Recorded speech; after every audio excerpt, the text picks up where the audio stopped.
J'ai le plaisir d'animer cette dernière séance de l'année des Midis de l'IRIB, qui est donc l'Institut de recherche interdisciplinaire sur Bruxelles. Et aujourd'hui, c'est donc une séance conjointe IRIB-Crespo, Centre de recherche en sciences politiques. Et donc nous sommes très heureux de cette séance conjointe pour terminer, ou presque terminer, l'année académique. Alors aujourd'hui, on est également très heureux à l'idée d'entendre Olivier P., notre collègue du Crespo, nous présenter un travail important sur les mobilisations pétitionnaires et en particulier aujourd'hui les mobilisations pétitionnaires en ligne sur le survol de Bruxelles.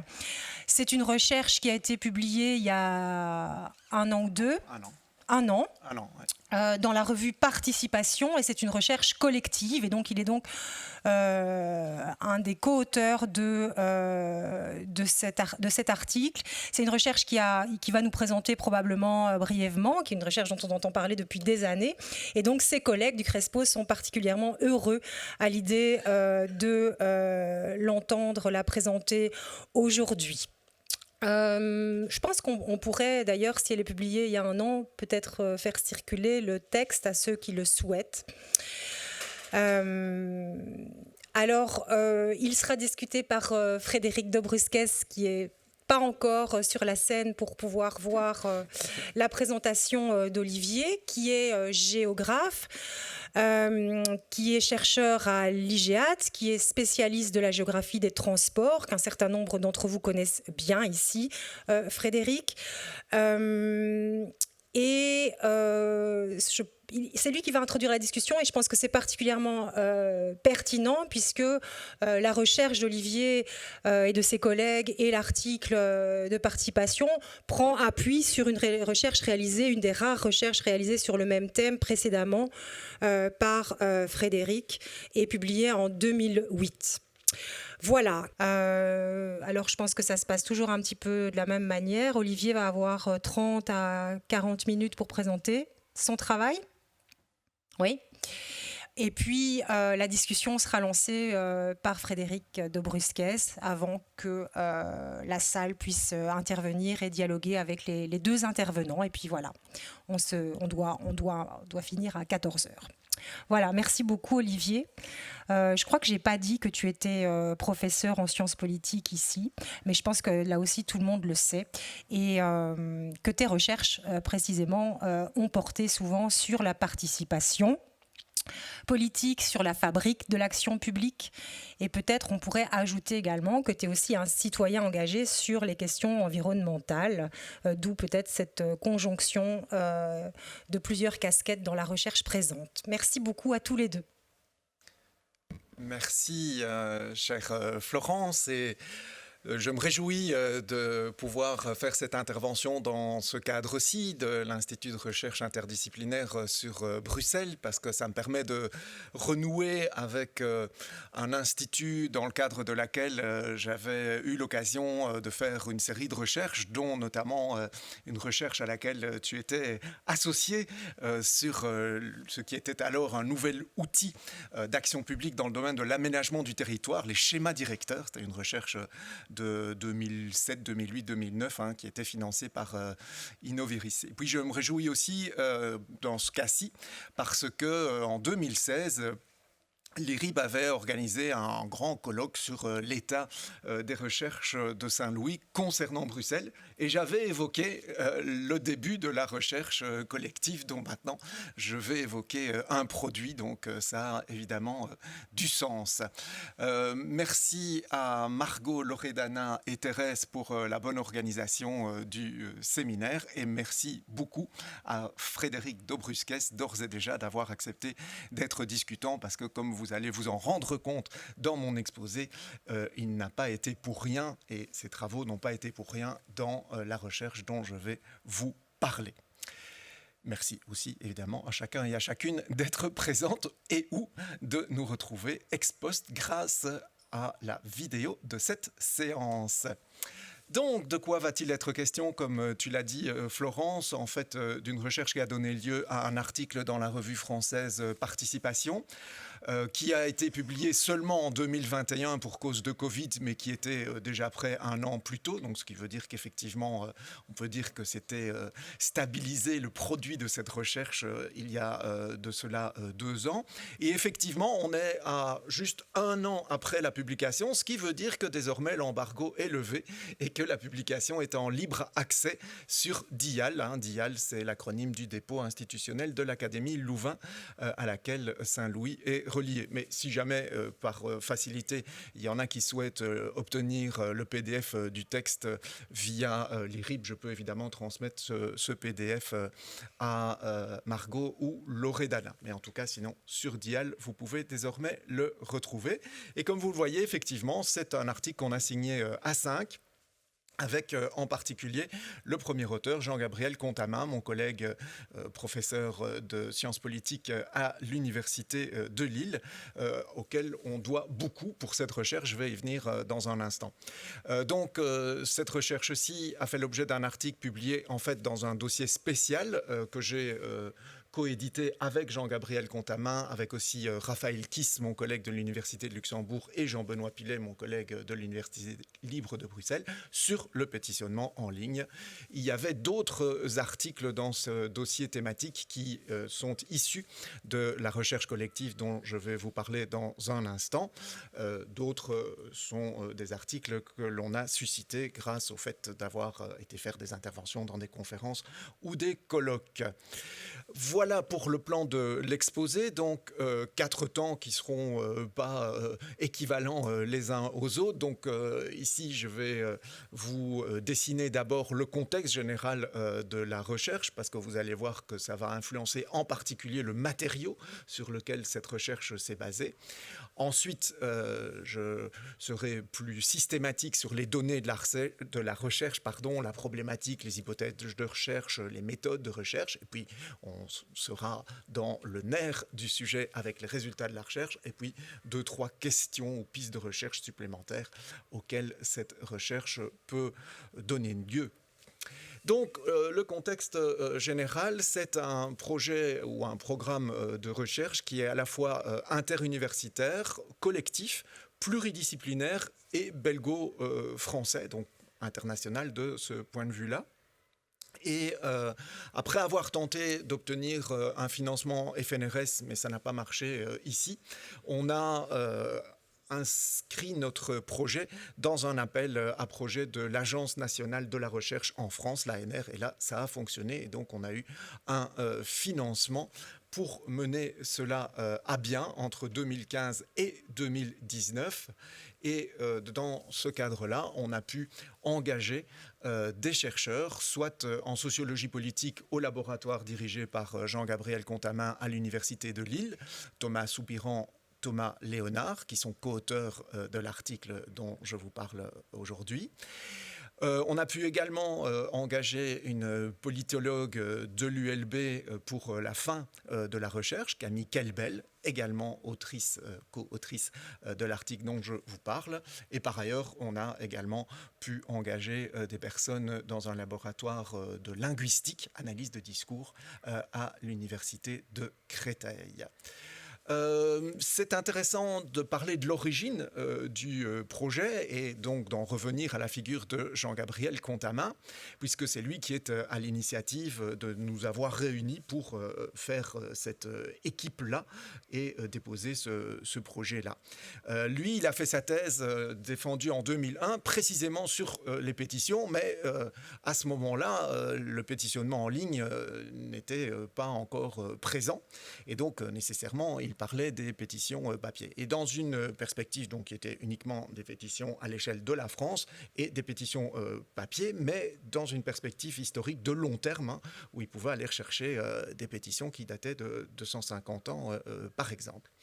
Et donc, 10 ans plus tard, il se dit, maintenant que le numérique fait son apparition, qu'il y a de plus en plus de pétitions qui sont signées en ligne, je pourrais reprendre les enseignements de ma thèse en me demandant, au fond, qu'est-ce que le numérique a fait à cette pratique de participation citoyenne ancestrale dans nos démocraties occidentales. Et pour ce faire, il se disait qu'une bonne manière de faire en termes de données, ce serait de pouvoir avoir accès à une base de données d'un site de pétitionnement en ligne. Et donc, il prend son mail et il envoie donc des mails à ses gestionnaires de bases de données et il essuie toute une série de refus de la part de gestionnaires de bases de données françaises.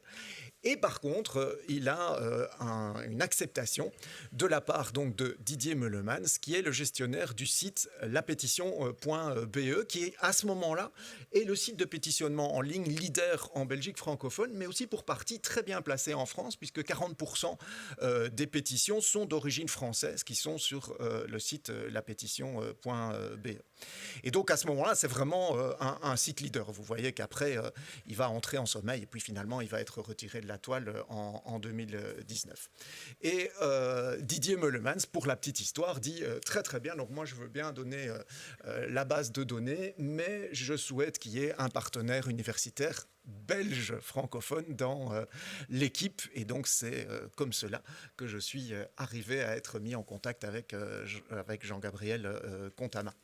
Donc juste pour se rappeler, pour ceux qui seraient passés à côté de ce site, lapétition.be, comment était l'architecture du site. Ici, c'est sur une pétition qui n'a rien à voir avec la thématique du jour, donc sur les questions institutionnelles belges. Donc voilà, hein, vous avez la pétition qui est en plein écran, un résumé à droite, les catégories auxquelles on pouvait rattacher la pétition quand on était promoteur d'une pétition, etc. etc. Vous voyez un peu de publicité en haut, en sachant qu'une des caractéristiques de ce site, c'était que son gestionnaire n'en faisait pas un modèle économique, donc à la différence de sites comme change.org ou mesopinions.com ou Havas, il n'y avait pas de souci de rentabilité économique derrière le site de pétitionnement en ligne, il y avait simplement un souci de rentrer dans ses frais et donc d'avoir notamment donc des bandeaux de publicité, mais limités. Donc voilà, là, si on voit la suite de l'écran, que j'ai du moins divisé sur deux dias, hein, donc avec les derniers signataires dont on ne voit pas le nom, mais on voit à chaque fois le prénom, la commune, éventuellement le pays, et on voit aussi les statistiques sur la droite de signature des derniers jours. Alors, si on souhaite signer, hein, donc que l'on clique sur l'onglet signer, voilà ce qui apparaissait le plus souvent, parce que ça a pu aussi évoluer évidemment dans les 10 années d'activité du site. Donc, les petites cases à remplir, avec donc des cases où il y a une étoile donc, qui sont indispensables pour remplir, c'est-à-dire que là, si vous ne les remplissez pas et que vous validez signer, ben, ça ne va pas le faire, vous allez rester sur la page. Et d'autres où c'est optionnel, notamment donc la rubrique profession qui dans notre cas ne sera pas très souvent remplie, donc alors qu'on aurait souhaité pouvoir en faire quelque chose, on devra finalement renoncer à cette ambition.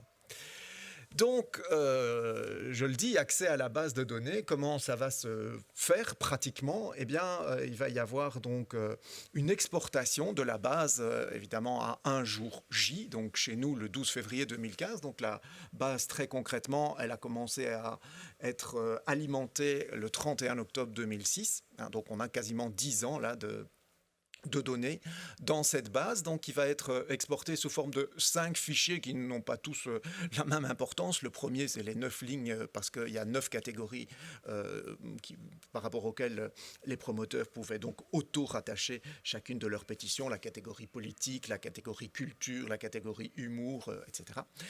Le deuxième est par contre beaucoup plus intéressant, le texte des pétitions, 15 000 lignes, donc 15 000 pétitions donc, qu'il y avait dans la base de données. Les deux autres sur les promoteurs qui devaient avoir un compte préenregistré pour pouvoir initier une pétition et faire en sorte qu'elle soit mise en ligne sur le site. Et le quatrième fichier, c'est sur des caractéristiques sociales de ces promoteurs. Et puis enfin, le dernier, peut-être celui qui est le plus central, celui des signatures, hein, avec 3 800 000 signatures qui correspondaient correspondait à plus ou moins 700 000 adresses e-mail. Bien évidemment qu'une adresse e-mail pouvait signer plus d'une pétition. Et donc, vraiment une base de données très très riche. Donc dans la caractérisation des signatures, on va retrouver les éléments que vous avez vus ici sur le formulaire de remplissage d'une signature. Donc le nom et l'adresse email, mais va être crypté, haché pour le dire dans le langage technique habituel. Un identifiant de la pétition signée, prénom, localité et pays de résidence, profession, autre pétition signée ou initiée, l'horodatage de la signature, donc à la seconde près, et de sa validation, puisque c'est en 2 fois que la signature se fait, le remplissage ici du formulaire, et puis une fois qu'on a appuyé sur l'onglet, on reçoit un mail dans sa boîte mail, et là il faut confirmer via la réponse à ce mail. Et puis les commentaires éventuels, donc vous pouviez ajouter un commentaire à une signature, mais vous n'étiez pas obligé de le faire. Et effectivement, comme je vous l'ai indiqué, certaines données ne sont absolument pas systématiques, en particulier donc celles qui étaient optionnelles. Parfois, les promoteurs pouvaient rendre une donnée optionnelle obligatoire, mais en règle générale, notamment pour la profession, ça n'a pas vraiment permis d'avoir de la systématicité, en tout cas un nombre suffisant de remplissage de cette question-là pour les pétitions qui nous intéressent, nous, ici, sur notre thématique des nuisances aériennes liées à l'aéroport de Bruxelles National. Donc voilà, maintenant je vais expliquer pourquoi on a choisi de travailler sur cette thématique-ci. En fait, on avait l'idée à la fois d'exploiter la base de données par rapport à des questions de recherche qui pouvaient se poser de manière globale, et d'autre part de se poser des questions de recherche sur des cas d'études. Donc certains chercheurs dans le numéro thématique là, de la recherche participation ont produit des articles par rapport à des questions de recherche plutôt globales. C'est le cas du 3e article que vous voyez là sur les hyper-utilisateurs et utilisatrices, et donc pour essayer de caractériser les personnes qui sont les plus signataires de pétitions. Donc ça, c'est une question de recherche globale, par exemple. Et donc, par ailleurs, à côté de ça, donc, travailler sur des cas d'études. Il y a eu un cas d'étude, par exemple, sur les pétitions qui concernent les questions institutionnelles en Belgique. Et puis l'autre cas d'étude sur le survol de Bruxelles et de ses environs par les avions. Alors, pourquoi est-ce qu'on a pris ce cas d'étude là? Je dirais pour 2 raisons. D'abord parce qu'effectivement, avant l'arrivée du numérique, il existait sur cette thématique-là déjà des mobilisations citoyennes, y compris de type pétitionnaire. Et donc, ça pouvait, pour nous permettre de poser cette question de recherche. Au fond, qu'est-ce que le numérique change aux mobilisations citoyennes, et en particulier ici par le vecteur des pétitions. Et on pouvait aussi se demander comment est-ce qu'on pouvait alors voir l'articulation entre les moyens en ligne et hors ligne, dans une vision plus générale de ce type de questions de recherche. Et alors particulièrement ici, se demander au fond ce qui pouvait expliquer que certaines pétitions allaient connaître un succès. Succès, donc, on peut mesurer à l'aune de 2 paramètres. Un succès d'abord en termes de nombre de signatures, et puis ensuite, ce qui est très différent, un succès en termes d'impact sur la décision publique, faire changer une décision publique, et alors que d'autres ne vont pas du tout avoir ce même succès, ni en termes d'impact, ni même avant ça, en termes de signature. Et évidemment que, enfin je dis évidemment pour ceux et celles qui suivent ce dossier de longue date, que la pétition la plus impressionnante, la plus marquante, c'est celle du mouvement Pas Question, qui est la 12e la plus signée sur les 15 000 pétitions du site, donc postée en 2014, je vais y revenir dans un instant, qui a un peu plus de 20 000 signatures, donc pris en février 2016 comme date, et aussi un record en termes de nombre de commentaires de toutes les pétitions postées sur le site. C'est celle qui a eu le plus de commentaires qui accompagnent la signature d'une pétition, donc environ 3400. Et donc, l'idée, c'était tout au début de se demander, mais au fond, qu'est-ce qui peut expliquer que telle pétition va avoir du succès et telle autre pas? Et c'est une question à laquelle est très soucieux qu'on y réponde Didier Meulemans. Parce qu'en fait, si lui a accepté de nous transférer sa base de données, c'est avec une perspective de réflexion citoyenne. Et donc, son idée, c'est qu'il est vraiment peiné de voir qu'il y a beaucoup de pétitions qui sont postées sur son site et que ça n'arrive à rien, soit en termes de signature, soit en termes d'impact. Et donc, il aimerait bien épauler, équiper davantage les promoteurs de pétitions à venir pour qu'ils soient mieux à même de mettre en ligne des pétitions qui vont avoir du succès, que ce soit en termes de signature ou d'impact. Donc il est vraiment très fort là-dessus. Donc un petit mot sur ce mouvement Pas Question. Donc, il a marqué les esprits, notamment avec les t-shirts jaunes, j'imagine, que vous avez pu côtoyer dans les rues à partir de mars 2014. Avec des affiches, avec tout un matériel de campagne qui a marqué les esprits, je pense. Et donc, pas question à quoi? Au plan Watley.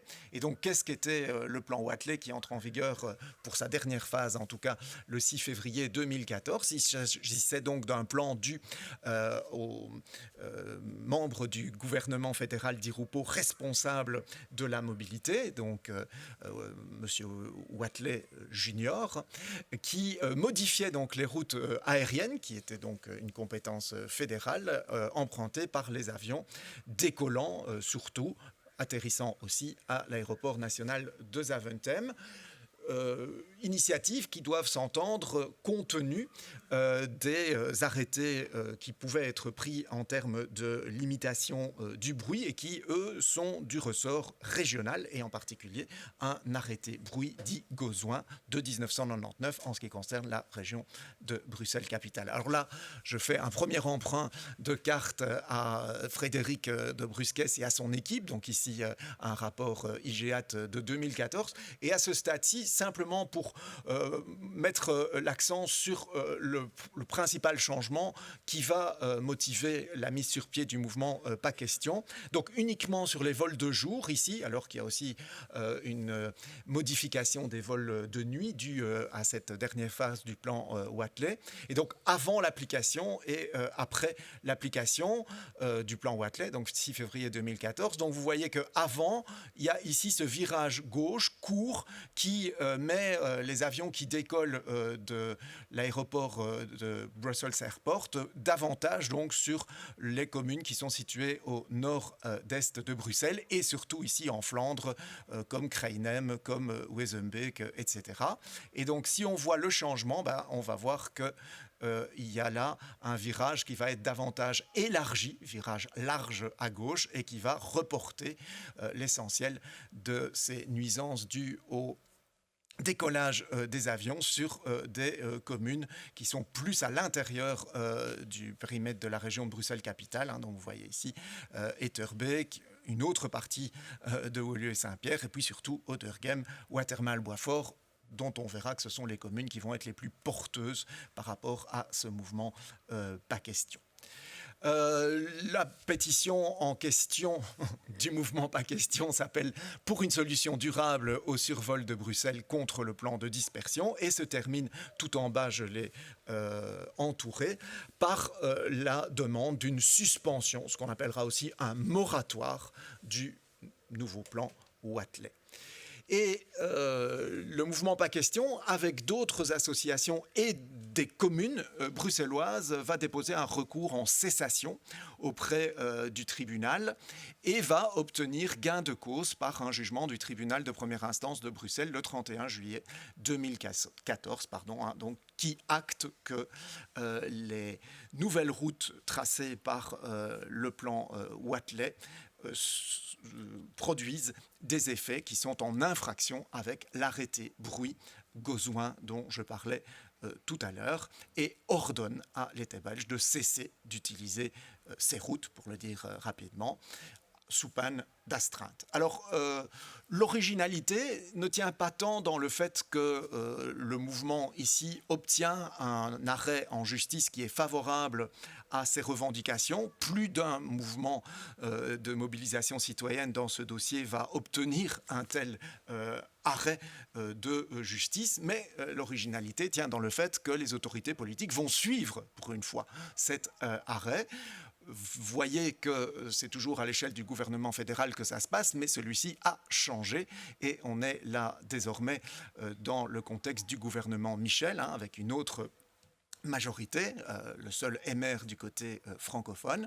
Et donc, ici, un extrait d'un article de La Libre qui nous dit donc que le Conseil des ministres a approuvé ce moratoire qu'il faudra quelques semaines pour mettre en vigueur et il entrera effectivement en vigueur le 2 avril 2015. Voilà donc pour le contexte général de cette recherche. Et maintenant, j'en viens aux données, à la problématique, question de recherche, hypothèse et méthode de recherche. Donc, pour ce qui est du matériau principal, je vous l'ai dit, comme les autres recherches liées à cette recherche collective Appel que j'ai évoquée tout à l'heure, on va se baser sur cette fameuse base de données anonymisée du site lapétition.be dans son état donc tel qu'il nous est transmis le 12 février 2015 et donc il contient 9 pétitions, donc ce qui veut dire que depuis 2006 jusqu'au 12 février 2015, sur ce thème précis du survol de Bruxelles et de ses environs par les avions, il y a eu 9 pétitions et donc on a toutes les données dans la base de données sur ces 9 pétitions. Mais on a prolongé d'un an notre suivi du site lapétition.be parce que précisément à l'époque où on s'intéresse à ça, on voit qu'on est dans une époque plutôt de densité d'initiatives pétitionnaires et qu'il serait donc intéressant de les prendre en considération aussi. Et donc on prolonge cette période jusqu'au 15 février 2016 où donc on aura là uniquement sur les 4 pétitions qui vont être mises en ligne sur la thématique du survol de Bruxelles et de ses environs par les avions, les informations qui sont en ligne vis-à-vis de ces pétitions-là. On n'a pas eu une deuxième vague de bases de données, on doit se contenter des informations qui sont en ligne. Et donc on a un matériau ainsi de 13 pétitions avec un volume de signatures pour chacune des pétitions qui est très variable. C'est assez significatif que sur ces 13 pétitions, 4 sont dans les 10% les plus signés de l'ensemble des pétitions qui sont postées sur le site, donc des fameuses 15 000. Donc le top 10, ça commence à partir d'un seuil de 545 signatures. Et de l'autre côté du spectre, on a aussi 4 pétitions qui sont parmi les moins signées, avec moins de 50 signatures. Voilà pour la première fois, je vous montre un tableau avec ces 13 pétitions, donc on ne va pas lire ensemble toutes les lignes. Simplement, vous voyez que j'ai mis en exergue entre, ici, les 2 lignes rouges, la période plan Wathelet. Et donc, avant le plan Wathelet, on a 3 pétitions qui sont postées. Et après le plan Wathelet, dans l'année qui suit le plan Wathelet, on voit quand même qu'on en a encore 4 autres. Donc, ce qui signifie quand même que cette période 2014-2015 est une période vraiment de densité pétitionnaire importante quand on la compare à 2006-2014. Donc, on va voir que... il y a aussi des lieux récurrents dont sont originaires les promoteurs de pétitions. Vous allez voir 2 pétitions du Brabant Wallon, par exemple, 2 pétitions de Laken, 3 de Watermal-Boisfort. On reviendra sur ces données un peu plus tard. Ici, c'est simplement par rapport à la date de mise en ligne des pétitions que j'attire votre attention. Alors donc c'est le matériau de base, mais on l'a aussi complété de matériaux alors complémentaires, qui n'a pas du tout le même statut dans notre recherche et nos données. Des entretiens semi-directifs avec 8 personnes ressources. La plupart sont des promoteurs des pétitions que vous avez vu évoquées à la dia précédente. Et on a aussi eu plusieurs entretiens avec Didier Meulemans, le gestionnaire du site, ainsi qu'un entretien avec une responsable d'une association de défense contre les nuisances aériennes à Bruxelles. On a complété ça d'une revue de presse sur la presse généraliste belge francophone en ligne, quelques recherches biographiques en ligne, et de l'observation, notamment des 2 premières assemblées générales du mouvement Pas Question. À la première, j'y étais effectivement comme simple citoyen par un intérêt politique personnel, mais j'avais pris des notes suffisamment complètes que pour qu'elles puissent ensuite servir à des fins scientifiques. Et effectivement, c'est intéressant d'avoir parfois cette double casquette enrichissante des 2 côtés du spectre. Alors, je vous l'ai dit, poussé dans le dos par le gestionnaire du site, on était d'abord allé dans l'idée d'une question de recherche sur les facteurs de succès. Et somme toute, on a abandonné cette piste, et aussi parce qu'on a été moins poussé dans le dos par la suite, Didier Meulemans venant à se démotiver par rapport à garder son site actif. Et donc, on était paradoxalement plus libre à ce moment-là de formuler une question de recherche qui nous semblait plus adéquate. Et adéquate à quoi ? Adéquate aux données qu'on avait. Parce qu'on s'est très vite rendu compte que si on ne faisait pas de la recherche aussi sur ce qui se passait hors ligne, on ratait une bonne partie de ce qui pouvait être l'explication des facteurs de succès d'une pétition en ligne. Et donc on a été beaucoup plus modeste dans la formulation de la question de recherche, et donc on l'a reconfigurée comme étant une analyse des dispositions différenciées à l'engagement politique au travers d'une pétition, donc qui fait que des personnes peuvent avoir une propension plus forte à être promotrices ou pas de pétitions en ligne, ou une propension plus forte à signer les pétitions en ligne ou pas. Propension donc qu'on allait examiner à l'aune de 2 variables après une étude de la littérature. Le fait donc d'être impacté, c'est-à-dire d'être touché soi-même, soit effectivement par une décision déjà en vigueur, soit de façon projetée par une décision qui est en projet, donc d'être directement concerné par une décision publique. C'est ce qu'on a appelé la variable impact. Et d'autre part, selon les capitaux, pour reprendre ce terme emprunté à la sociologie de Bourdieu, dont on fait usage dans notre recherche, les capitaux, donc les ressources que l'on peut avoir à sa disposition, ressources financières, ressources culturelles en termes de niveau de diplôme, réseau social, etc., etc. Et ça, c'est donc la variable ressources. Et donc, on part d'une hypothèse de recherche de départ qui est de considérer que le seul impact ne va pas expliquer la mobilisation citoyenne contre une décision publique effective ou en projet, et que c'est ensuite la variable ressources qui va être décisive pour expliquer qu'il y a mobilisation, et donc dans notre cas qu'il y a soit initiative, soit signature de pétitions en ligne. Ce faisant, on va donc être du côté de ce qui s'appelle dans la littérature sur la participation citoyenne en ligne, la thèse de la normalisation. Donc on est davantage de ce côté-là avec cette hypothèse de recherche que de l'inverse qui s'appelle la thèse de la mobilisation. Donc pour le dire en quelques mots, la thèse de la normalisation, elle soutient l'idée du rien de neuf sous le soleil numérique, et que, en gros, le numérique ne va pas améliorer quantitativement la participation citoyenne, et ne va pas non plus diversifier le profil sociologique de ceux qui participent hors ligne, qui participent dans le monde physique. Au contraire, la thèse de la mobilisation soutient l'inverse. Hypothèse de recherche. Donc, dans notre cas d'étude, on a pu bénéficier du fait qu'il y a eu une étude préalable justement qui regardait ces 2 variables comme facteurs de mobilisation, et qui a donc été publiée par Frédéric Dobrusquez en 2008 dans Espace, Population et Société. Je laisse à Frédéric le soin de compléter ce que je vais dire ici de manière ultra résumée sur cette étude. Mais donc l'idée, c'était de localiser par quartier 3 canaux de mobilisation citoyenne par rapport aux nuisances aériennes dues à l'aéroport de Zaventem. Un où se trouvaient les comités de défense constitués. 2, où se trouvaient les personnes qui ont déposé des recours en justice entre 2002 et 2007. 3, où se trouvaient ceux qui ont déposé des plaintes auprès du service de médiation pour l'aéroport de Bruxelles en 2006. Et Frédéric relevait dans son étude que la quasi-totalité de ces plaintes étaient envoyées par email. Et donc, dans ce 3e canal de mobilisation, on était sur un canal numérique, tandis que ce n'était pas le cas pour les 2 premiers. Et donc, sa conclusion générale de son étude, pour la dire dans les mots de cette citation, c'est « Les inégalités sociales », la variable ressource, conduisent à une différenciation de la capacité de défense de son environnement local au bénéfice des groupes sociaux favorisés. Les inégalités sociales conduisent à une différenciation des ressources mobilisables.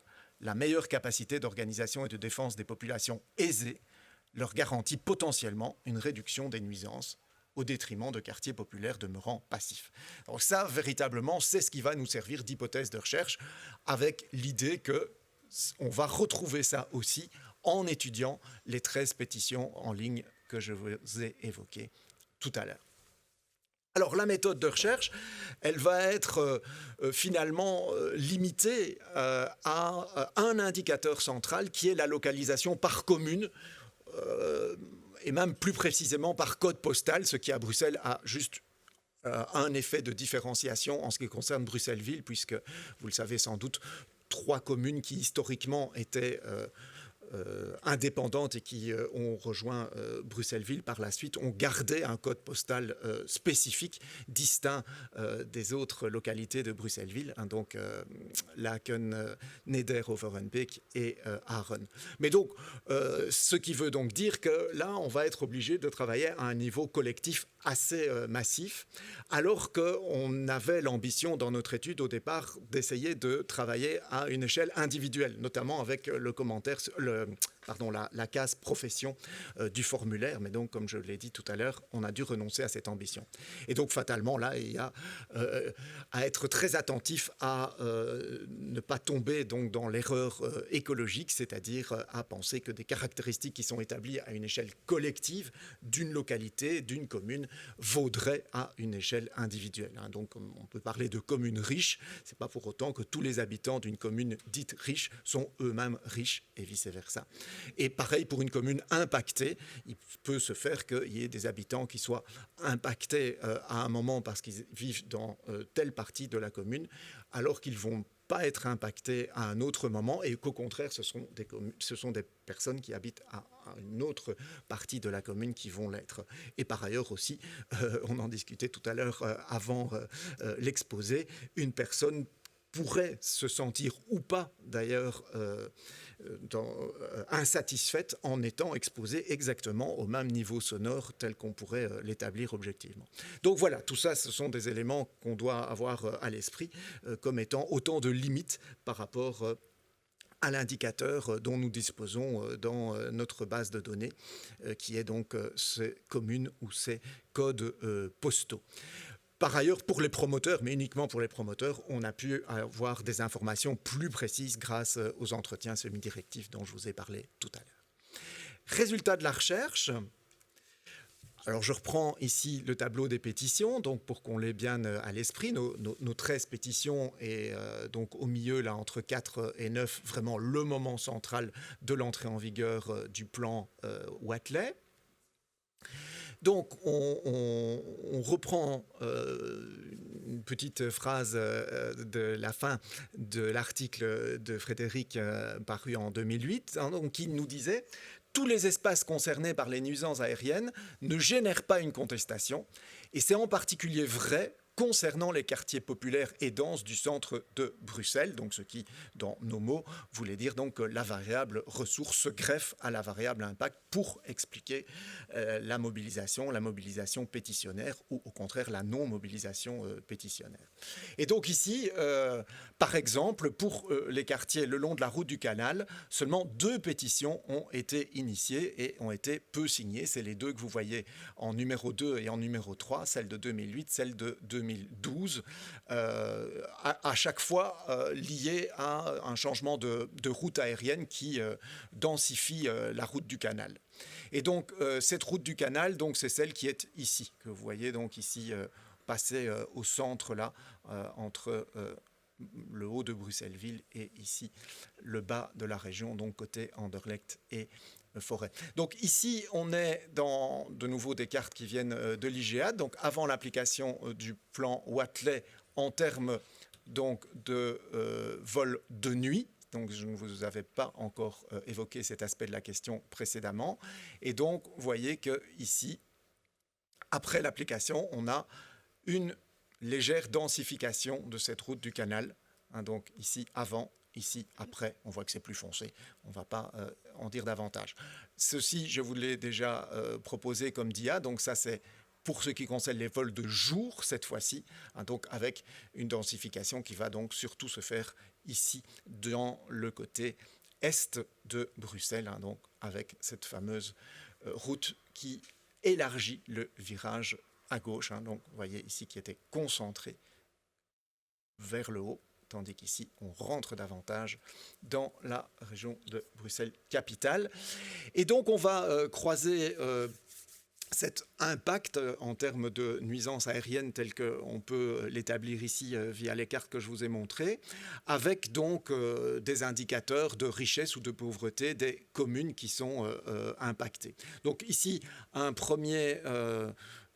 première carte que l'on emprunte à l'IBSA, donc l'Institut de statistique bruxellois, qui montre donc par commune, et là vous voyez qu'on est limité avec ce par commune, sur base d'un indicateur qui est le revenu imposable médian des déclarations, qui peut lui aussi être discuté, mais qui est souvent un indicateur utilisé justement pour établir le degré de richesse à l'échelle soit d'une commune, soit d'un quartier. Et donc où on voit qu'effectivement, on a ici, en ce qui concerne ce fameux virage élargi à gauche, le fait d'impacter des communes qui sont plutôt donc dans les revenus les plus élevés. Alors qu'au contraire, la fameuse route du canal, ici, va traverser des communes, je parle encore en termes de communes, puisque c'est dans ces termes-là que la carte est établie, qui sont plutôt dans les revenus moins élevés. En détail, et bien sûr qu'on ne va pas voir toutes ces lignes-là chacune, vous avez ici, sur base de l'année 2003, ce que ça peut donner en termes de distribution des revenus médians par commune, avec derrière là donc Saint-Gilles, Molenbeek, Schaerbeek, Anderlecht, Bruxelles-Ville, autant de communes qui sont traversées par cette fameuse route du canal. Ici donc le croissant pauvre, donc c'est une expression clé pour être un peu plus fin que commune, et donc qui effectivement se croissant autour du Pentagone, qui commence donc dans le nord de Bruxelles-Ville, en mangeant un peu sur Laken et sur Neder-Overenbeek, et puis qui va descendre comme ça jusqu'à aller au bas, donc du côté d'Anderlecht et de Forêt. Alors, voyons ce que ça donne en termes de données qui confirment cela. Et on voit donc pour la toute première pétition qui vient de Bruxelles, donc sur le site lapétition.be, elle vient donc de Laken et on voit qu'elle atteint 146 signatures, ce qui est assez peu, avec des signatures donc, qui viennent plutôt du côté de ouest de la ville, encore que vous en avez qui viennent d'Ixelles 6 par exemple, Bruxelles vite, c'est toujours un peu difficile de savoir exactement d'où ça vient, même si on a pu ici affiner avec les codes postaux. Mais donc vous voyez qu'en gros, il n'y a aucune signature qui vient précisément de l'Est et certainement pas ici du Sud-Est, Auderghem, Boisfort, les Deux Woluwe, etc. Pas de signatures qui viennent de là. On est donc ici avant le plan Watley, dans la pétition numéro 2 en 2008. Au contraire, ici, on va prendre deux pétitions qui concernent le plan Watley. Cette pétition-ci, elle est initiée par le collège de la commune de Watermal-Boisfort. Elle récolte 2762 signatures, ce qui peut paraître peu par rapport à un peu plus de 20 000 pour le mouvement Pas Question, mais ce qui est dans l'absolu est vraiment important. C'est le top 5% des plus signés du total des pétitions sur le site de la pétition.be, donc ce n'est pas rien. Et là, on voit très clairement que ce sont des communes à la fois davantage donc de l'Est de Bruxelles qu'on va retrouver là et qui sont aussi parmi celles qui sont les communes les plus riches. Hein. Donc on va vite refaire ici Woluwe, Saint-Pierre, Oderghem, Woluwe-Saint-Lambert, Watermal-Boisfort, Uccle, un petit peu moins pour ce qui est d'Ixelles ou d'Etterbeek. C'est massif. La seule petite nuance, on va la revoir un peu plus tard. Ici, pour pas question, la même chose. Hein. Oderghem, Watermal-Boisfort, Etterbeek, un peu moins en termes de classement dans la richesse. Les deux Woluwe vont également être là. Et sur Molenbeek, sur lequel, là, il y a quelque chose qui est distinct, puisque Molenbeek est du côté ouest et plutôt dans les communes les moins riches. Vous avez vu que dans ces tableaux, on fait chaque fois le pourcentage entre le nombre de signataires et le nombre d'habitants de la commune. Et donc on voit vraiment, hein, Watermal-Boisfort, à 7,5% des habitants ont signé la pétition initiée par le collège de Watermal-Boisfort, 1,3% des habitants d'Oderghem. Pour le reste, c'est beaucoup plus marginal. Et ici, pour pas question, presque un habitant sur 10 d'Oderghem signe la pétition, quasiment la même chose pour Watermal-Boisfort. Ouais, ça va. Et donc, cette variable ressource, on va aussi la retrouver quand on va examiner les promoteurs de ces pétitions. Ce qui est incroyablement impressionnant, c'est qu'il y a deux promoteurs pour lesquels on n'a pas d'indication concernant leur profil, mais c'est des promoteurs de pétitions qui récoltent moins de 50 signatures. Pour tout le reste, c'est lié vraiment à un profil spécifique. Soit ce sont des personnes qui sont représentantes d'associations préconstituées ou en constitution, soit qui ont un mandat communal, donc échevin, conseil communal, donc d'élus, hein, ou bien conseiller de CPAS. Et quand ce n'est ni l'une ni l'autre de ces deux ressources-là, c'est quand même des profils sociologiques très marqués. Hein, par exemple, gérant de société, blogueur, médecin, galeriste d'art. Bref, sans doute que les deux personnes pour lesquelles on n'a pas trouvé d'indication avec notre recherche biographique sur le net peuvent être considérées comme des citoyens ordinaires, mais très clairement, leur pétition n'aura pas eu beaucoup de succès, ni en termes de signature, ni en termes d'impact. Et donc, on est rentré un petit peu plus dans le détail biographique des porteurs de la pétition Pas question. Je ne vais pas y revenir ici, mais très clairement, il y a toute une série de ressources, là, de capitaux qui leur sont propres en termes de niveau de diplôme, en termes de réseau social. C'est effectivement pas n'importe qui que ces deux porteurs initiaux de la pétition Pas question. Et donc on allait s'arrêter là en fait dans notre recherche, hein, donc pour dire que la recherche sur les pétitions en ligne concernant les nuisances aériennes provoquées par l'aéroport de Zaventem soutiennent complètement la thèse de la normalisation, hein, mobilisation des gens qui sont impactés, mais plus encore qui parmi les impactés sont bien dotés, ce que dans un langage plus familier on pouvait parler d'un effet NIMBY de riche, et rien de neuf sous le soleil numérique. Et pourtant, après en avoir vraiment bien discuté en équipe, on s'est quand même permis d'évoquer le fait qu'il pourrait y avoir quelques éléments à l'appui de la thèse de la mobilisation, des frémissements qu'on a pu voir dans nos données, c'est encore à vérifier, sur ce qu'on a appelé les effets d'entraînement de la mobilisation de ces personnes impactées et bien dotées. Effet d'entraînement d'abord sur le fait que des personnes qui sont anciennement impactées et plutôt faiblement dotées rejoignent le mouvement et se mettent à signer des pétitions qui sont lancées et signées par des personnes nouvellement impactées et bien dotées. Et donc, par exemple, ici, pour la pétition de Pas question, voir que dans la commune de Molenbeek-Saint-Jean, on a un nombre de signataires assez significatif, hein, à concurrence de 3,3% des habitants. tout le problème là, c'est de nouveau de ne pas tomber dans l'erreur écologique, c'est qu'à Molenbeek-Saint-Jean, ça dépend aussi les quartiers. Et donc, tout Molenbeek-Saint-Jean n'est pas pauvre. Et donc, il faudrait là être plus fin, et ça, on ne pouvait pas l'être par rapport à la localisation précise de ces signataires de Molenbeek-Saint-Jean pour la pétition de Pas question. Et puis l'autre effet d'entraînement, c'est que les personnes nouvellement impactées et qui sont bien dotées, qui se mobilisent davantage et ont une propension plus grande que les autres à se mobiliser contre la décision publique qui provoque des désagréments, vont alors se mettre à s'intéresser aux pétitions sur le même thème qui proviennent de localités qui sont anciennement impactées ou nouvellement impactées, mais en tout cas pas de leur localité où ils sont habitants. Et donc ici, par exemple, pour une pétition après les premières venant de Boisfort sur le plan Watley, on a une pétition qui vient de Neder-Overenbeek et on voit que, à la différence de celle qui venait de Laken là, en 2008, et c'était pareil pour celle de 2012, on a des habitants d'Oderghem et de Watermal-Boisfort, certes pas en nombre considérable, mais qui apparaissent dans nos tableaux de signataires de ces pétitions.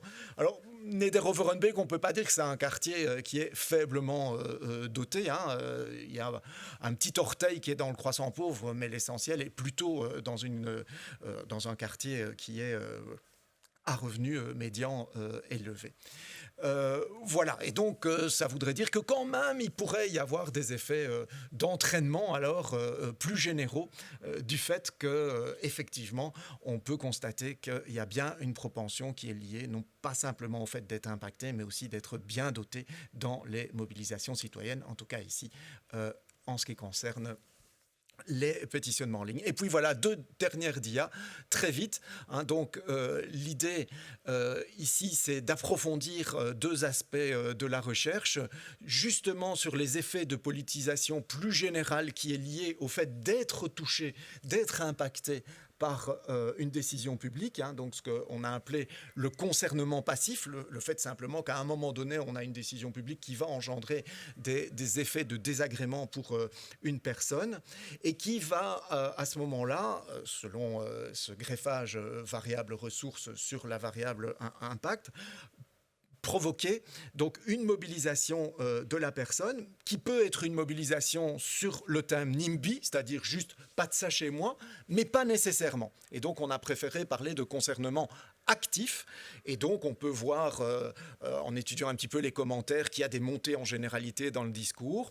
On peut voir que certains des signataires vont aller signer des pétitions qui concernent le bruit des avions sur d'autres communes ou d'autres localités, voire même on peut voir des personnes qui vont se politiser et s'intéresser à d'autres thématiques de la politique. Ici, par exemple, dans nos entretiens avec les promoteurs, des personnes qui n'avaient jamais été actives politiquement et qui ont rejoint, par exemple, le mouvement Refugees Welcome, en accueillant aussi des réfugiés chez elles, etc. C'est ce qu'on a appelé donc le pied dans la porte, foot in the door. Et donc la deuxième piste de recherche, c'est vraiment cette idée que le contexte géographique compte. Donc c'est vraiment une idée qui était déjà développée dans les conclusions de l'étude de Frédéric en 2008, et que donc en fait c'est pas complètement qu'une question de ressources différenciées et donc d'un rapport qui serait instrumental à ces ressources financières, culturelles, etc. C'est que le territoire configure aussi la manière dont les personnes qui y habitent se le représentent, ce qu'elles ressentent comme étant un désagrément ou ce qui le dégrade et ce qui justifierait une action et une mobilisation. Et donc, à ce moment-là, d'utiliser cette notion de représentation, mais dans le double sens du terme, c'est-à-dire une représentation comme une représentation politique prise en charge des intérêts de certains, mais qui est associée à une représentation mentale. Comment est-ce qu'on se représente son quartier, ce qui le dégrade, ce qui lui donne de la valeur. Et donc, ces représentations qui seraient différenciées d'un quartier à l'autre, et de voir comment ces représentations-là font usage des canaux numériques qui, a priori, sont pas territoriaux. Les canaux numériques sont transterritoriaux. Donc, qu'est-ce que le territoire fait du numérique? Et inversement, pourrait donc être la dernière piste de recherche. Merci pour votre attention. Merci beaucoup, Olivier. pour cet exposé passionnant et très pédagogique. Frédéric Dobrusquez, donc géographe, professeur, chercheur à l'IGIAT, va discuter ce papier. Bien, merci et bonjour à tous. Merci d'abord pour cette sympathique invitation qui m'aura au moins valu de lire cet intéressant article plus vite que ce que je n'aurais fait en temps normal. Alors, je trouve que d'abord, cette recherche sur les protestations et l'évolution des modalités éventuelles de protestation par les pétitions est vraiment bienvenue parce que je trouve qu'on peut vraiment uniquement s'étonner du peu de recherche qu'il y a sur le sujet général des nuisances aériennes en région bruxelloise. On est quand même face à un problème qui nous empoisonne la vie politique depuis au minimum le milieu des années 80 et de manière plus intense depuis la fin des années 90, quand la ministre de l'époque a ouvert la boîte de Pandore. Et donc, moi, vraiment, je m'interroge pourquoi les sociologues et les politologues en particulier ne conduisent pas plus de recherches sur un sujet qui est autant d'actualité, et en particulier pendant la phase du plan Watley que vous avez étudié, on en parlait tous les jours dans les médias. Hein. Donc, du milieu 2014 jusqu'au minimum aux élections qui sont suivies quelques mois après, c'était un peu comme l'Ukraine aujourd'hui ou le Covid l'année passée. C'était vraiment le sujet aux informations de jour en jour, même si honnêtement, ça n'intéressait pas beaucoup le reste du pays en dehors de Bruxelles, mais le sujet avait vraiment monopolisé l'attention. Alors sur le fond, moi j'ai pas de critique par rapport à votre article que j'ai trouvé stimulant. En plus, si j'ai bien compris, vous confirmez largement mes conclusions d'il y a plus d'une décennie. Et donc moi, ça m'arrange bien, évidemment. Par contre, je vais peut-être poser quelques questions sur l'interprétation et vous faire des suggestions de recherche complémentaires et puis laisser la place au public le plus possible. Alors, au niveau de l'interprétation, donc moi, je suis à 200% d'accord avec vous que vraiment la combinaison être impacté plus ressources, c'est vraiment le cœur de l'affaire, même si vous apportez des nuances sur la fin. Mais je me demande si, au-delà de ça, il ne faut quand même pas faire une différence entre les quartiers qui étaient totalement protégés du bruit des avions et qui soudainement voient le bruit des avions qui fait irruption dans leur quartier, et ceux pour qui la situation empire, en fait. Et donc, il y a une dégradation qui est incrémentale, en quelque sorte. Et donc, dans les premiers, il y a Oderghem. Je laisse de côté le problème des atterrissages sur la piste 01 qui concerne qu'un tout petit morceau d'Oderghem. Mais si on regarde les décollages, donc Oderghem était largement épargné, Watermal-Boisfort quasiment complètement. Du jour au lendemain, ils se ramassent une autoroute à avion, hein, on peut dire ça comme ça. Et à l'autre extrême, il y a Evere qui, de toute façon, est une petite commune et qui est impactée, alors un peu plus au nord, un peu plus au sud, mais qui se ramasse de toute façon une grande partie du bruit des avions. Et entre les deux, il y a Schaerbeek, Etterbeek ou Oluwe qui sont dans un entre-deux. Ça dépend un peu des quartiers, de la sensibilité de chacun, etc. Et donc bien sûr, il y a les ressources, mais au problème des ressources se superpose le fait que les communes qui ont le plus de ressources sont celles qui auparavant étaient le mieux protégées du bruit des avions. Et donc il y a peut-être un double effet qui joue, mais ça il faudrait l'étudier. Alors le deuxième facteur qui influence peut-être aussi les protestations, c'est ce qu'on pourrait appeler une montée en puissance de l'identité bruxelloise et d'un sentiment d'appartenance. On ne va pas dire à une nation bruxelloise, mais en tout cas à une ville-région identifiée comme telle dans le système institutionnel belge. Et de ce point de vue-là, moi j'ai souvent entendu dire, à l'époque de la phase du plan Watley que vous avez étudié, j'ai souvent entendu dire l'État fédéral s'essuie les pieds sur Bruxelles. Ça, c'est quelque chose que j'ai souvent entendu ou lu sur dans des forums ou des choses comme ça sur Internet. Et donc, il y a l'idée qu'il y a une espèce de scandale d'État.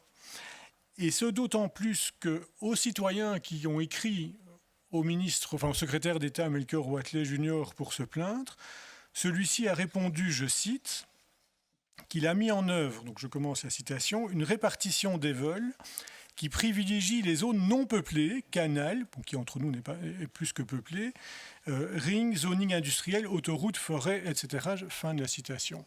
Et donc, les gens qui habitent en milieu urbain dense voient les avions au-dessus de leur maison ou de leur appartement, et le secrétaire d'État leur répond qu'ils survolent les zones les moins denses possibles. Et donc, à l'évidence, évidemment, les citoyens se disent, soit il ment, soit il ne maîtrise pas ses dossiers.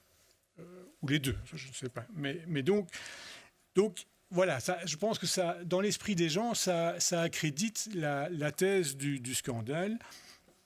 Et cette idée que, du coup, l'identité bruxelloise renforcerait la protestation, moi, elle fait tilt dans mon esprit dans la mesure où les communes du Sud-Est où la contestation a été la plus forte sont aussi des communes où le parti défi, jadis FDF, est fortement implanté, même si Écolo a repris le flambeau, si je puis dire, à Watermal-Boisfort.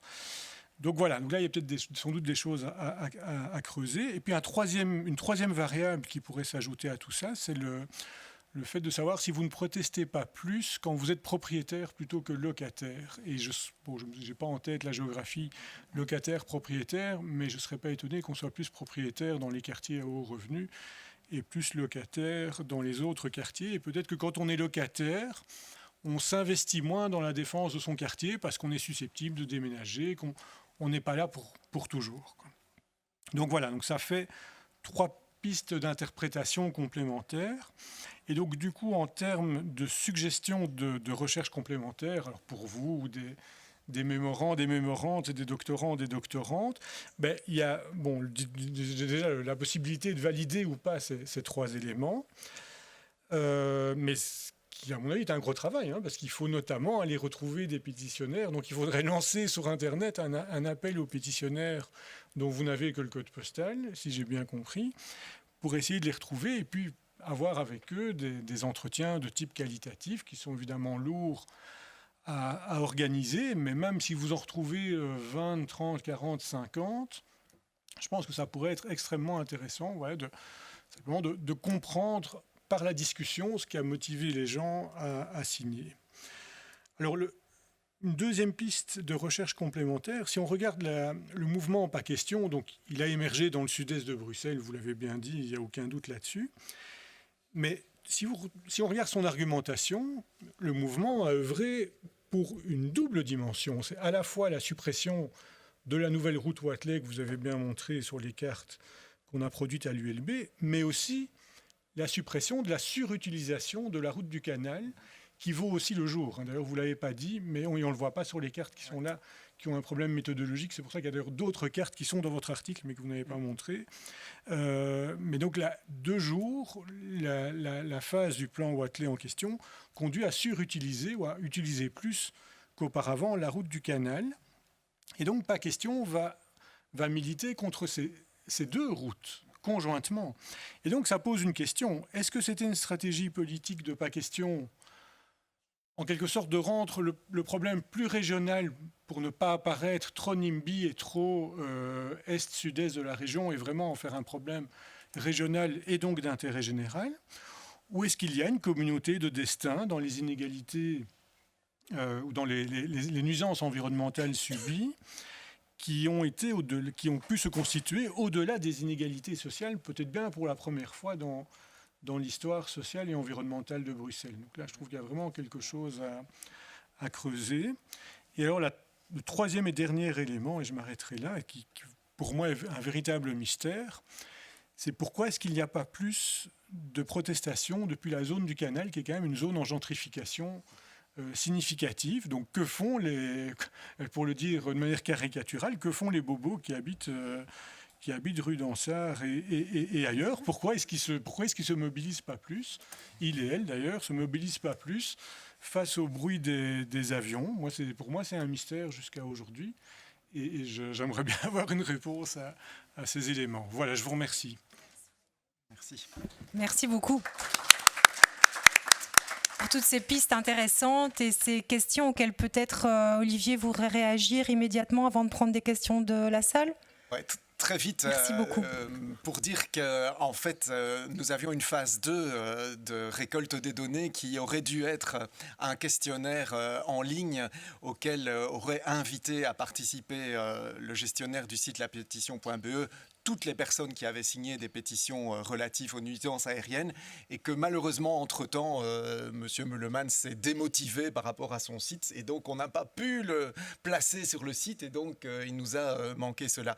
Mais l'autre piste que nous avons toujours la possibilité d'explorer, c'est la piste des commentaires qui finalement n'a pas été menée à bien alors que ça figurait dans notre agenda avec nos collègues philologues. Et effectivement, de les avoir lus comme cela, ce que je peux confirmer, c'est qu'il me semble que ceux qui écrivent le font souvent en tant que propriétaires. Nous avons acheté dans ce quartier. C'est vraiment quelque chose qui revient souvent dans les commentaires. Et donc, comme ça, en termes d'impression, je n'ai pas de données objectives, mais ça me paraît être une piste vraiment très intéressante. De même que sur totalement nouvellement impacté ou pas, ça me paraît aussi être quelque chose d'assez intéressant. Par rapport aux autres éléments, dans nos entretiens, ce qui est souvent revenu, et ça m'a interpellé, je ne sais pas ce que les participants et participantes ici pensent de cela, donc les promoteurs de pétitions ou la représentante d'une association de défense avaient l'air de dire qu'en fait, de manière très traditionnelle, les Bruxellois ont une faible identité politique. Et donc d'expliquer que, au fond, ce qui se passe là, si ça se passait en France, ça aurait déjà mis des gens dans la rue depuis très longtemps, mais que bon, on est à Bruxelles, quoi. Et donc cette idée de l'identité politique bruxelloise me semble aussi être une piste assez intéressante et ici soulevée d'une autre manière qui au contraire fait que c'est dans une lutte et face à un problème que peut se construire une identité active, en action, mobilisée. Et alors dernièrement, par rapport à cette idée de pas question de justement pouvoir parer à ces critiques de nimbisme qui lui ont été souvent faites, soit par le monde politique, soit par la presse. Très clairement, à la fois Antoine Huilelmi dans son entretien, d'autres militants avec qui j'ai pu avoir des échanges, avaient vraiment le souci d'avoir une mobilisation qui soit générale et donc de dire que nous, ce que l'on veut, c'est travailler pour une alternative sur l'ensemble de la région de Bruxelles et ses environs par rapport à l'aéroport. Simplement, force est de constater que dans le temps, cette mobilisation-là, elle s'est érodée une fois que les communes nouvellement impactées du sud-est de Bruxelles ne l'ont plus été. Et que donc ce qui avait vraiment été martelé, très fort, très présent dans tous les discours,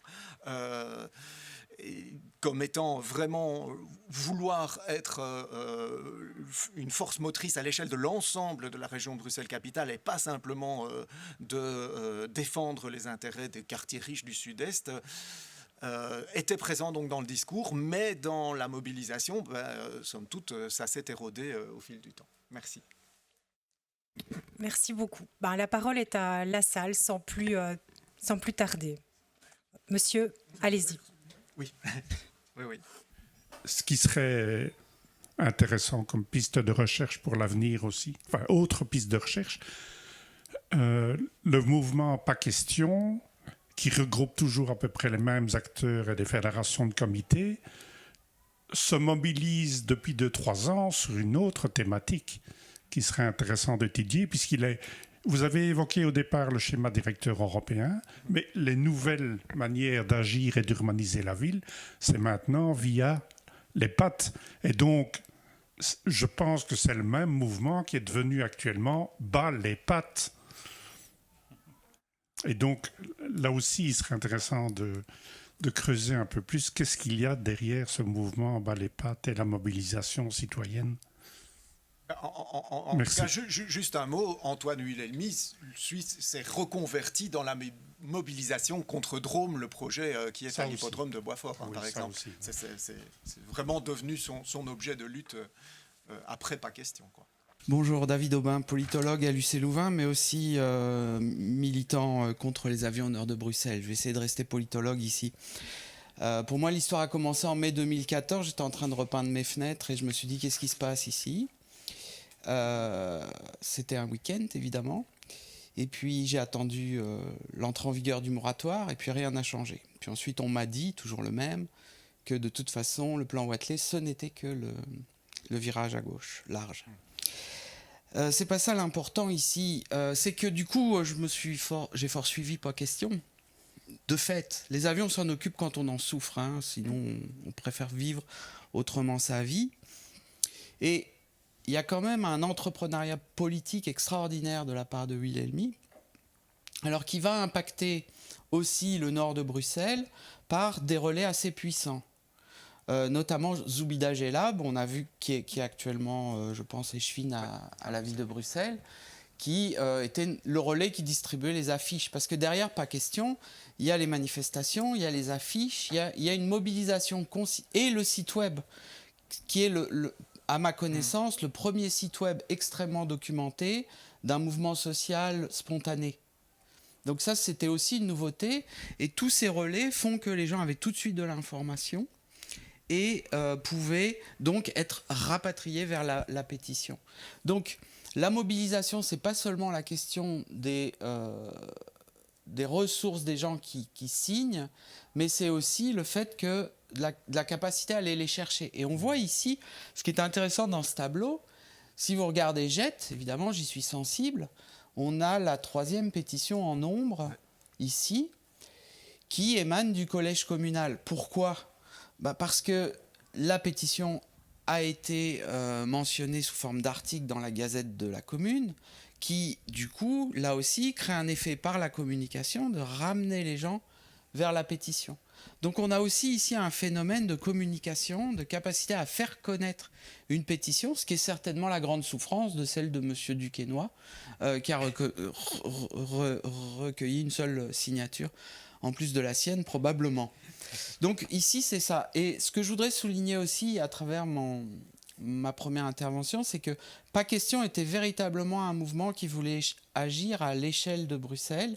Et ils l'ont montré, notamment en étant capable de réunir toutes les associations, y compris celle de l'Est qui avait insulté Wilhelmy, mais pique-pan, sur un mémorandum commun pour la suppression des vols de nuit, qu'on essaye de réactiver maintenant, notamment à l'initiative même du Nord 30, bizarrement. Donc tout ça pour dire que derrière ces mobilisations, derrière ces pétitions, on a quand même des mobilisations importantes.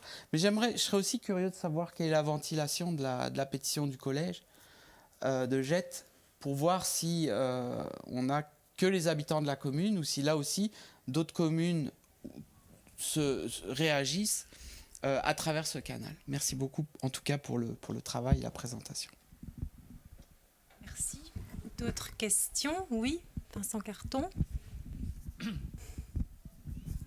Oui, merci pour l'exposé. On a appris pas mal de choses. Il y a une chose qui m'étonne un petit peu, c'est qu'on n'entend pas parler des signataires de hors Bruxelles. Est-ce qu'il y a des identifications ? Parce qu'il y a quand même eu des mouvements très très actifs du côté de Krainem, Wezenbeek, etc. Et ainsi que je pense dans le nord, du côté de Vilvoorde, Beauval et des quartiers un peu plus chics aussi, et qui ont chaque fois fait basculer un petit peu les décisions.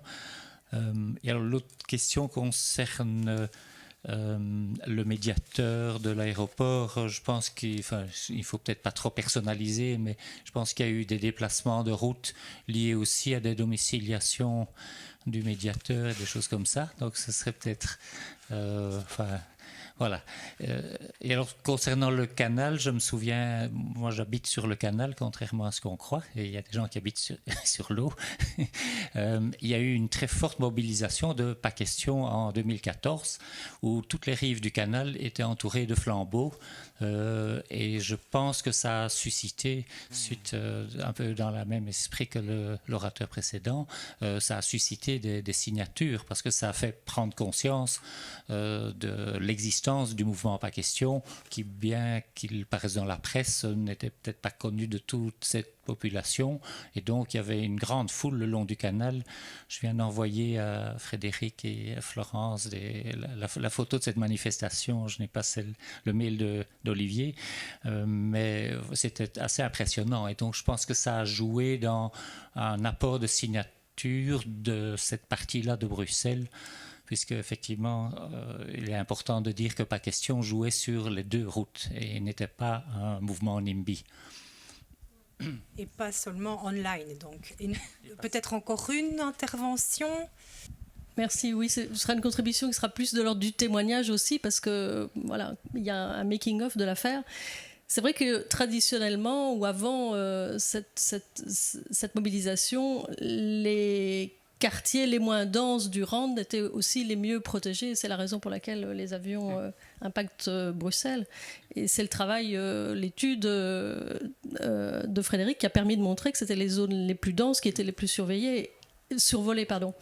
Alors, en termes de mobilisation, bon, il y a eu les pétitions en ligne, mais je pense qu'il y a quelque chose qui a beaucoup joué aussi, c'est le harcèlement des mandataires. Après la grande réunion organisée par Pas Question à Beaux-Arts, plusieurs mandataires, y compris le père des normes de bruit, étaient excédés par le harcèlement en ligne qui était opéré par Pas Question, et que nous-mêmes, comme mandataires, maintenant, on vit sur d'autres dossiers comme le CST et puis l'abattage sans étourdissement. C'est difficile d'imaginer ce que c'est, hein, c'est des milliers de mails. Donc il y a eu aussi en termes de mobilisation les manifestations qui étaient des vitrines pour faire des articles dans la presse, et je pense que politiquement ce qui fonctionne quand même toujours le mieux ce sont les articles de presse. Et ce que je voudrais signaler dans la foulée de ce que Vincent vient de dire, c'est qu'en fait à un moment Antoine Willemny, qui avait monté ces mobilisations qui relevaient aussi un peu de l'agite-prop avec les t-shirts, les visuels assez explicites, on va dire, etc. À un moment, il est retourné vers les comités d'habitants et associations instituées comme Interenvironnement, l'ARO, etc.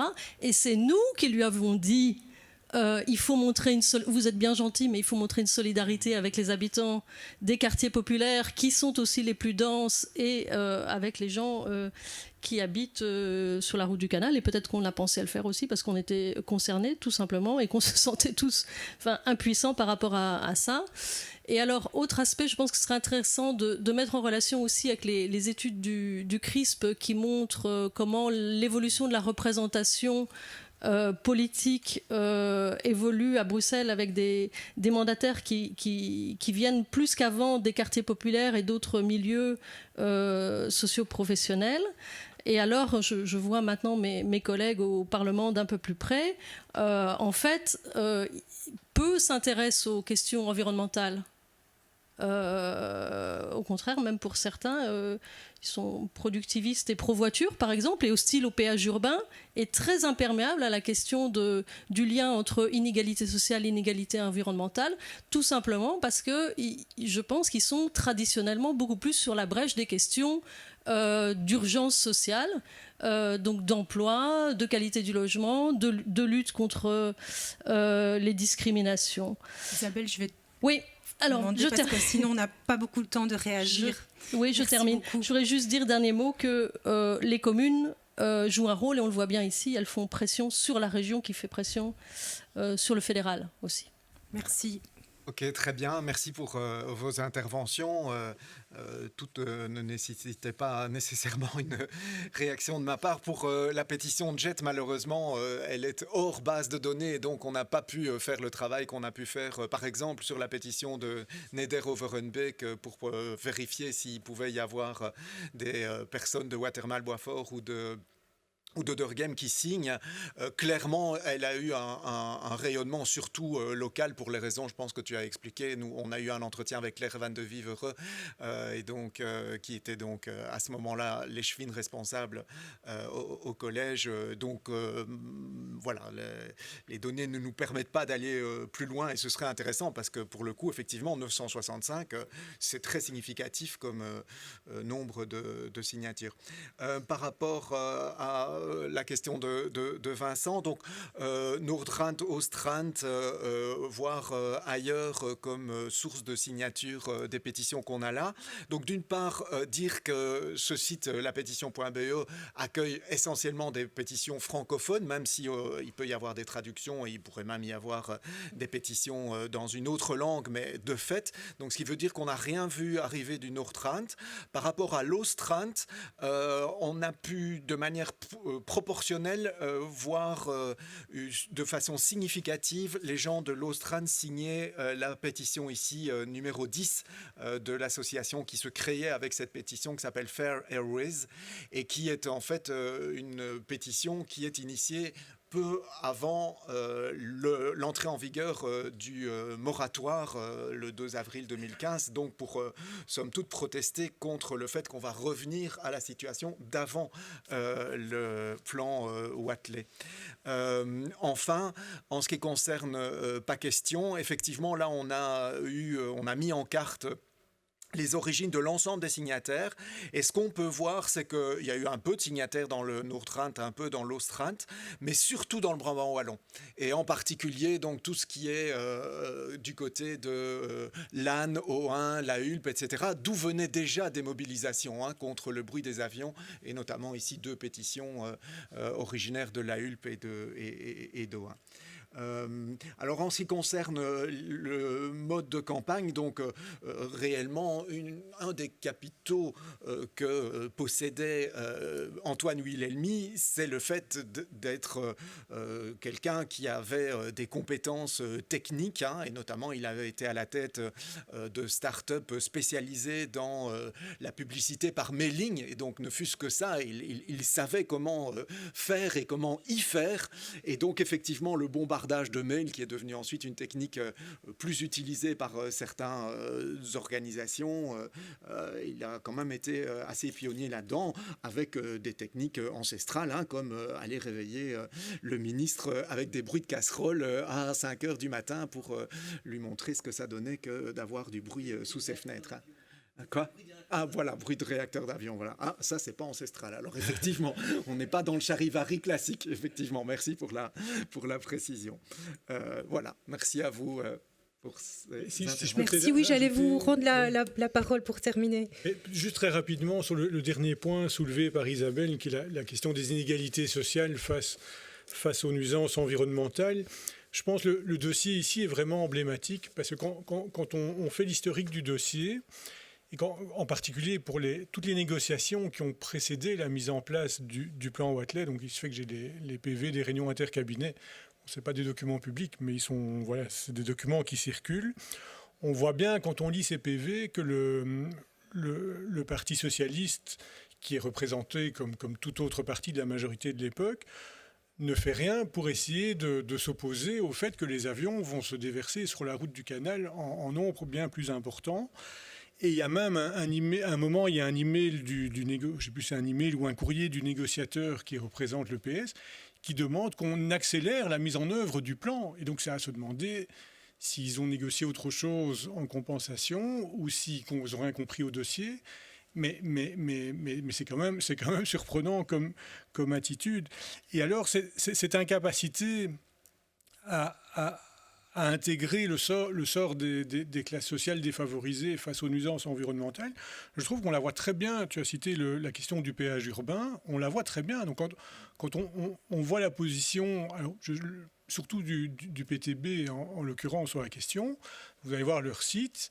Il vous parle de Mohamed qui va travailler à Brucargo à 6 h du matin, qui a besoin de sa voiture, et de Josiane, ou je ne sais plus comment, qui doit aller à l'hôpital à 6 h pour prendre son service et qui a besoin d'une voiture. Certes, évidemment, mais il n'est pas interdit de faire des exemptions pour certaines catégories de manière justifiée. Et ce que le parti ne voit pas ou ne veut pas voir, c'est que quand on regarde la géographie de la qualité de l'air à Bruxelles, quasiment tous les quartiers pauvres font partie de la zone la plus polluée. Et donc, les pauvres sont les premiers à gagner d'une amélioration de la qualité de l'air à Bruxelles. Et donc, ça devrait être une revendication logique de tout parti de gauche, me semble-t-il. Mais non, il reste dans une position très conservatrice sur des questions de mobilité et d'environnement, comme si c'était juste une affaire de classe moyenne intellectuelle et de bobos, quoi. Voilà. Moi, à mon avis, il y a une erreur... Il y a une erreur politique et sociale là, que je trouve dramatique. Merci beaucoup. Donc, il me reste à remercier nos intervenants, Olivier P., Frédéric Dobruskes, pour vraiment la qualité de leur présentation et de la discussion. Thérèse, merci. Loredana, merci. Margot, merci aussi beaucoup. Merci aussi à tous les participants pour la qualité des échanges. On pourra retrouver la séance en ligne bientôt et je pense que les prochains Midi de l'IRIP, le programme pour la rentrée au plus tard vous parviendra par la newsletter, par les moyens habituels. Merci vraiment beaucoup. Bon après-midi.